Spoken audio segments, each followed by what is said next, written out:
We've been talking to MCA defense attorneys in the state of New York, and what we keep hearing from them is that it's very painful to draft motions to vacate default judgments.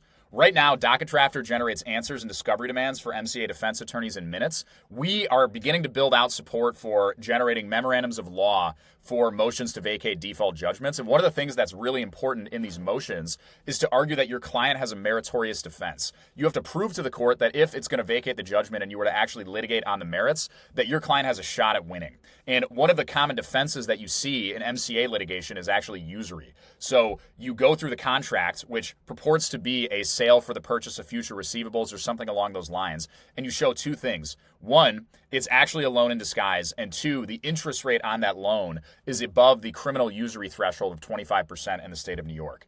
I have an artifact here that I wanted to share with you guys. It is basically the DocketDrafter way to generate this defense automatically. And so what we have here is an analysis of a real contract.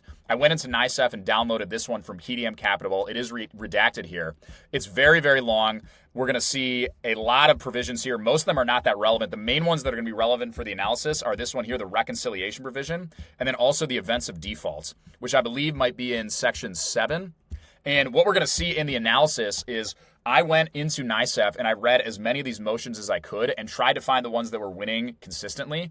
And I pulled out all of the cases that they were citing and I tried to figure out what type of analysis they were actually doing on these contracts. And I turned it into a software that our system is going to use under the hood. And this is basically what we're looking at here. We can see here that we're going to be quoting LG funding, which is a big case in this area. It's actually linked.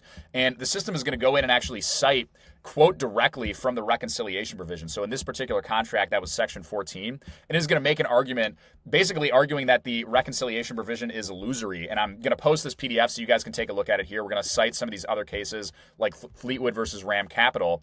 And then we're also going to quote section 7 here, which is talking about absolute right to repayment. So again, this is attacking this. It's not actually a loan. It's not actually a purchase for future receivables. It's actually a loan. And so this is kind of the analysis that our system goes and does on every single one of these contracts. And then crucially at the bottom, this is step 2 of the usury argument. We're proving that the interest rate is above 25%. We're going to extract out the information from the contract in terms of the payment details. We're going to go in and calculate the APR. And we can see here that there's 2 APRs. One of them is including fees and one of them is not. The one that has fees is going to be higher. But both of them are well over the criminal usury. And you can see our system actually calculates the multiples. So we can see here that 71.5% is 2.9 times 25%. And here you can see exactly what our system extracted. This is basically going to match up directly with what you see on the first page here. And then we also include our math here so you can go and double check that yourself. If you're interested in seeing this run live for a loan that you're working on right now, or rather an MCA contract that you're working on right now, comment below. I'm going to post this PDF along with this video. And I'm probably going to post something like this on our website, a tool where you can actually upload an MCA contract and get this kind of analysis.